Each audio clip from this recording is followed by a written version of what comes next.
Welcome back to FreightWaves Now on this Thursday morning. We've got our next live guest ready to go all the way from Locomation. We're welcoming Finch Fulton to the studio. Thanks for joining us this morning.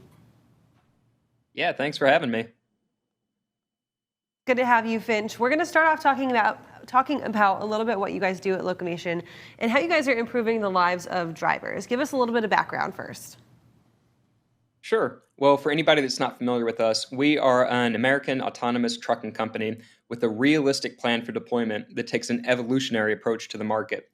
We have a two-truck linked convoy model with 2 human drivers and 2 autonomous relay convoy systems or automated trucks, which allows the drivers to work as a team and to conduct nearly continuous operations around the country in compliance with all federal regulations. So, Finch, welcome to the show. It's good to see you again and speak with you again. Explain a little bit more about this. You got 2 trucks, you've got 2 drivers. How does it go continuous, and how is it improving the actual drivers, reducing their stress, improving their job? Yeah. So with our approach, it's a human-led convoy. So you have 2 trucks that drive in a row, and when they get on the freeway, the driver in the lead truck stays in control. The driver in the following truck goes into the sleeper berth, and they're able to log off and stop using their hours of service. So this means, as you know, drivers get 11 hours a day to drive. They can switch off and use both of the driver's hours of service time to keep that convoy going and to keep driving the freight towards its final destination.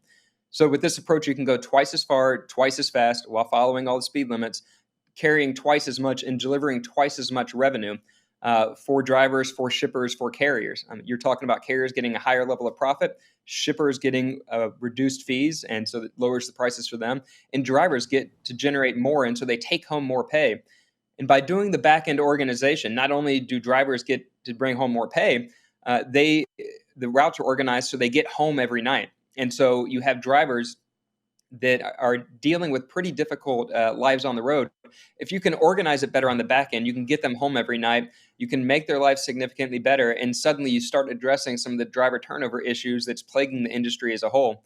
So this approach can really go a long way towards, improving the driver's quality of life and keeping drivers around longer, which has secondary benefits.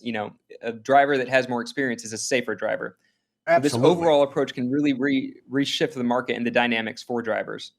It's excellent, and I appreciate the message that you guys are putting out there, because there's been a lot of talk about our drivers resistant to this. Are they scared of losing their jobs, et cetera? So I like that, and we'll dive into that some more. But I want to make sure.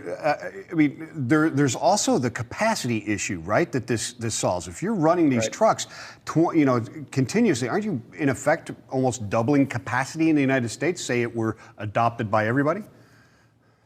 Yeah, absolutely. Because drivers aren't having to stop to rest for, 10 hours a day. They're not pressed on time. They're not trying to speed to beat the clock.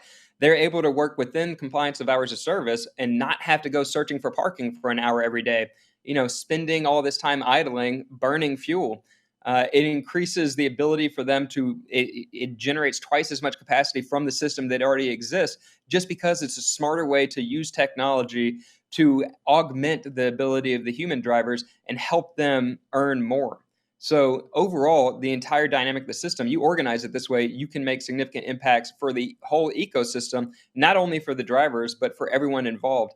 It's really a clever way to start using technology to improve the lives of drivers instead of having technology jump in to try and replace the driver. So let's talk about that technology aspect. You said you've got the leader and you've got the follower. How does that connection between the two work in detail? And where do you kind of find the pain points, if there are any, of the system? Yeah, so it is connected vehicle technology, which has been around for some time, that allows the vehicles to drive closely enough together and use some of these automatic messages to, engage the brake, to have the dynamic speed changes, to make sure, the vehicles don't get too close, but can get that really tight fit so that no vehicle wants to cut in, and so they can get some of the aerodynamic benefits that you get from drafting, just the same way you see in NASCAR, where you get the cars drafting right off of each other. So it has real-world impacts, real-world effects, and it's proven technology that's been out there for some time. There have been some updates to how we do it, but this aspect isn't new. This aspect has been tested the federal government's been testing some of that part of the technology since 1991.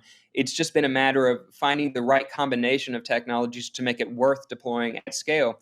And we're finally seeing, with all the other different pieces of technology in the ecosystem developing, it's time to deploy this technology and start seeing the benefits it can bring. So it's not just the one technology, it's the whole ecosystem that makes it come together. So let's talk about some of those deployment spaces. Who is using this tech right now, and what has their feedback been so far from it? Yeah, well, so our first customer is Wilson Logistics, and we'll be deploying with them by the end of next year. PGT Trucking will see its first deployments in 2023. But if you're talking about just the technology, so you have the technology that helps keep the trucks close together, and we've seen commercial deployments for those for a number of years. Volvo is still one that's developing their version of the technology.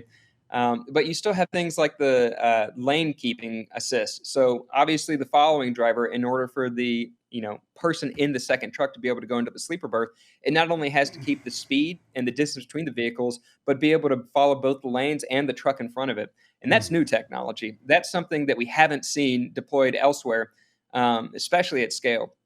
And so combining these technologies together will allow Locomation to take this evolutionary approach to the market. We're going to be the first on the road with any of these technologies, able to deploy safely, commercially, and at scale, again, starting with our first customer at the end of next year. So it's really an exciting time and an exciting opportunity to be first to market and to be able to take your time and to do it safely in a way that makes sense and that keeps humans as part of the situation. Excellent stuff, Finch. And let me ask you this, man. Just like every guest, I have like 25 different questions I want to ask all at the same darn time. So I get the technology and how it works. When Kayla asked about pain points, what jumped into my mind was this. Okay, so now we have the premise that there's a human driver in both. One is in the berth, off hours. How do you get to the point where that is legally off hours? Does that question make sense? It does make sense. Okay, go. And the answer is that FMCSA is already pretty clear about it. The FMCSA has said that the driver of the vehicle can be a human or a machine. It's the other duties of a driver that they haven't solved for yet. So if the driver can be a human or a machine, and you have team driving situations where there's already plenty of guidance with how you would take two human drivers in one truck and how that works in terms of their hours of service, you can apply it so that you have two human drivers and two automated trucks. And that's essentially two set of teams, right? 4 drivers, 2 human, 2 machines. And so by combining these, you're able to use the same rules that apply to team drivers today. It's not that different. You're just one of the drivers is a machine now. Okay, so can I have a follow-up, please? Yeah, you take your follow-up. I've got like 24 more follow-ups. No, serious. No, the next one. So deployment of this is a little bit different than when you talk about other autonomous applications, right? Where it's just a single vehicle. You've got the one following the other. Does that make it easier as far as mapping out what's going on and the truck's ability to react to certain things because it's really reacting to the human driver up in front of it? Does that make it easier to map this out? Go. It dramatically simplifies the challenge because in all situations, you have a human driver that's trained and that has a CDL that's able to take command of the situation. And if things get really dicey or you see bad weather coming up, the lead driver just calls the following driver, wakes them up, and then they take control of their truck. So that if it starts to have a significant storm that's, any driver would want to take control and drive more safely, you can still call that driver in. But the fact of the matter is, when you look at things like inspection, maintenance, repair, dealing with law enforcement officers, dealing with edge cases, everyone else has to solve for all of these random one-off situations. We just have a human driver that's trained and that has the CDL that handles it. So the challenge has already been accomplished, and drivers have been accomplishing these challenges and taking care of them for decades. So we're not having to resolve things. We're able to bring the drivers that's trained and ready to go into the situation to solve for it. And ultimately, we're training our system to get smarter in the future. But by taking this evolutionary approach, we can keep drivers at the center of the solution. So Finch, let's finish it up this morning with one last question here. Obviously, you guys have some of those early adopters who have put their faith in this technology already with you guys. What is the general consensus around the rest of the industry? And how does your technology kind of relate with the other fully autonomous or semi-autonomous, but the single driver models that are already talking about coming to market as well? Yeah, well, certainly we're developing our own solo driverless solution to where we'll have our own autonomous trucks, but we're able to use the real world experience and the real world data to inform the system so that we're not just creating a shiny toy and then figuring out how to apply it to the market. We're having a ground up approach to how our technologies can solve for real challenges that are out there.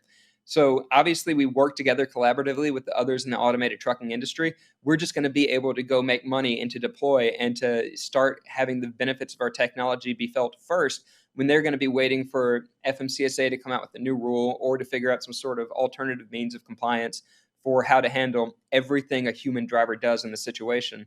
Um, It's that so mid it step gives for us you guys. significant Yeah. advantage.